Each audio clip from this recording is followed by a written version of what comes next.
Hi, I'm Charr Crail, and I'm here with Holly Porter, and we're talking about creativity. And so, Holly, hello, please say something about yourself. Hi. Oh, well, I'm excited to be here and visit with you for a few minutes today. Yeah, I love doing interviews with people because they can draw out things that I wouldn't think of normally. And, I'm a woman, I can talk all day. So. Is that a woman trait? Mostly. Very cool. All right. So I know you're creative. Of course you're creative, right? So where does your creativity show up? Well, it's changed over the years. I would say originally, as a kid, I'm a hairdresser by trade, 30 more plus years, and an esthetician, and then I became an instructor. And so, like, my creativity graduated as I got older. But, give me a head of hair and I can create anything. I can fix anything. I can create anything. So like I would say makeup I love. That's kind of been my passion for years. I've stepped away from that a little bit, so I don't do it as much now, but I would say that's the answer. Yeah, give me a head of hair. That's where a lot of my creativity comes out. Well, I tell you what, it certainly gave me like all these visuals of, like what you would do with hair. I just, obviously my hair is just a little bit on the very different side, just a little tiny bit. So, okay, hair. I mean, gosh, what a great medium. All right, well, so when you approach somebody's head, for example, this head of hair, and they don't know what they want, I mean, how would you envision creating something for them? It's an artistic thing, right? It is. And actually, I do personality profiling. And so for me, it's an interview, and I think more hairdressers and makeup artists should be doing that. I know, I don't just think. Because, once you learn about somebody, a lot of people say, oh, I'll go to somebody and I'll walk out looking like them. Well, that's not necessarily what they ask for. And so, and you can apply this to business as well. How many people really listen to you and what you want?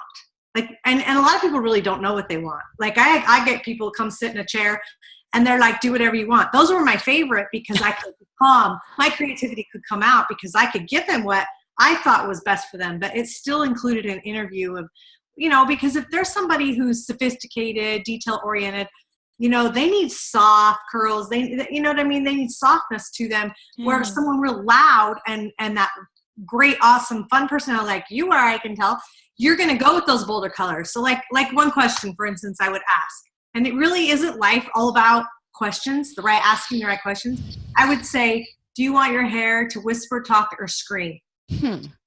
Whisper, talk, or scream. And I learned that from one. I didn't make that up. That's from one of my coaches. And yeah, that was what.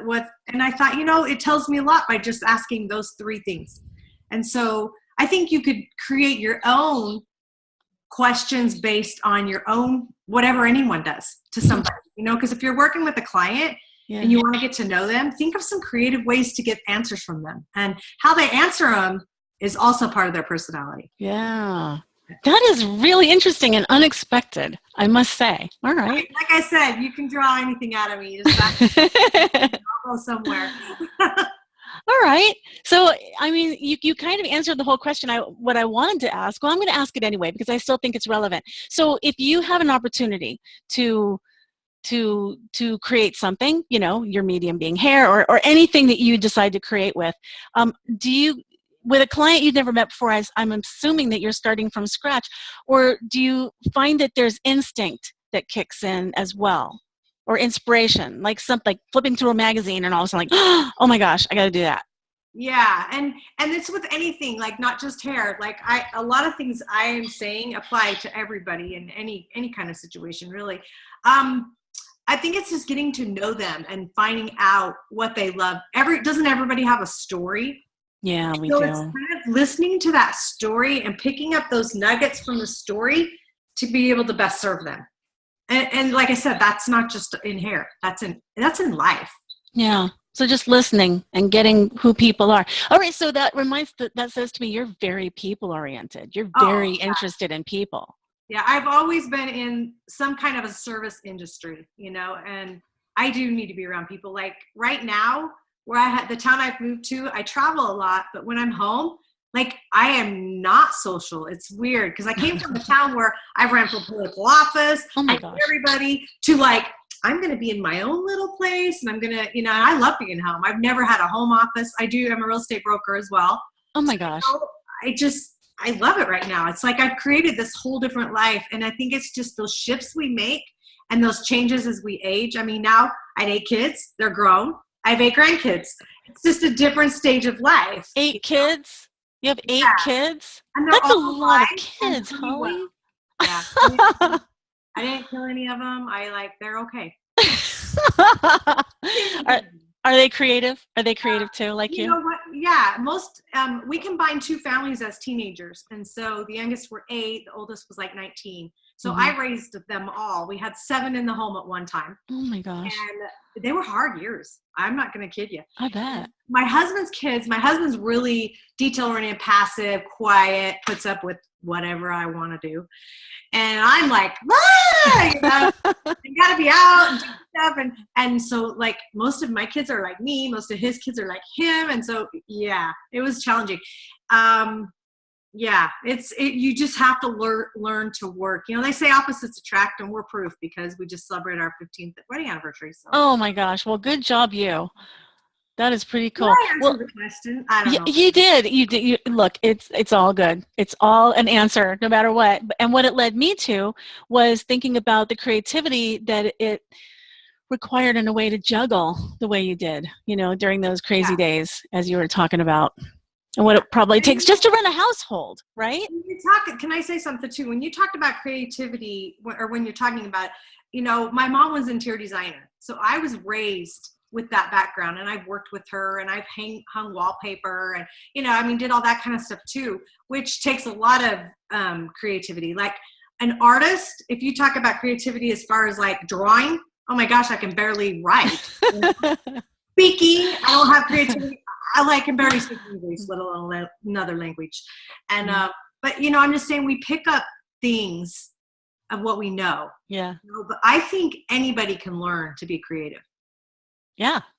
Yeah. But I think it's already there. I really do. I think that the nugget of it is already there, or we may not see it that way. I mean, people who cook, for example, this is one of my favorite examples, because they know how to instinctively, in some cases, or they just have an idea about how to put ingredients together to create something that nobody tried before. I mean, creativity created the souffle, right? So who knows where that came from? How did somebody figure out that, you know, you could do this and do it like that, and it would create that?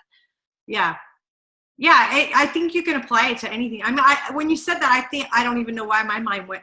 Like even a preacher, you know, that gets up in church. Well, yeah. Has to figure out how to be creative to reach the people, right? Right. So creativity can come from anywhere. It can. It can. I love that. Awesome. All right. Well, what's your current project? What are you up to now? What's your creative project right now?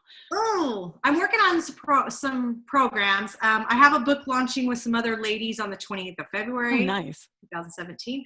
I'm excited about that. That was an interesting project. It ended up being more about my political story that I wasn't wanting it to be. And when she'd read it, she'd ask me some more questions. She goes, I want to know this, I want to know that. And because we all just did a chapter, and it ended up being, you know, it's like, I'm proud of it, but it's like, I didn't really want it to go there, but she says, nah, with the new president coming in, that's going to be a great chapter. And so I just went with it and did it. So it's very relevant to our day. Right. I get that. Yeah. And I told someone the other day, you know, I mean, I didn't win. I say you run twice, you lose twice, you're actually the winner. I've never seen that before. And I know, I made it up. But I am so happy it took that shift in my life, because it changed everything for me, and I wouldn't be where I'm at. And so I am coaching. I am doing a lot of hypnosis, and I love that. Like working with some NLP, and I can shift people. Like, I mean, I worked with someone twice, and they texted me the other day and said they had the biggest sell that they've ever had in their life. And I was just like so proud to be a part of that. Like, I felt like that shift I was able to help him make, you know, I mean, he was ready to quit, you know, he's been depressed. Wow. So like just things like that. It's okay. What it is, it's a replacement of sitting in my chair doing hair and letting me create something on them, and they walk out a totally looking different person. They feel that too, because they look it. Did you hear that noise, or is it me? Sounds like a mouse. That was crazy. Yeah, actually, that was so interesting. I mean, you are transforming people. So what I just heard was you're transforming people in the realm of how they look, and then that's the exterior, but you're also transforming people with your NLP and your hypnosis It through was like the through an replacement. internal. Yeah, that's so And interesting. so it's that high I got when somebody leave looking so awesome and it would change them. It's that now, but it's more of an internal. Yeah. You know? When So somebody's it's like, hey, whatever gives you the high, right? You know? well, that's what that was. There's something. Okay. That was my phone that time. I shut it off real fast. I don't know what it was before. Oh. Okay, is that mine? You're getting a call. I shut it off. That's all right. Calls happen. Okay, so do you have a website? If somebody wanted to get a hold of you, how do they get a hold of you? Yes, it's under The Image Designers with an S. TheImageDesigners.com. Awesome. Or hollyporter.com. Oh, easy. Okay, good. Well, Holly, thank you so much. This has been really interesting. I'm excited. You'll have to keep us posted on what happens next for you. I love the inside, the outside thing that you're talking about. That was really cool. So thank you so much. Thank you.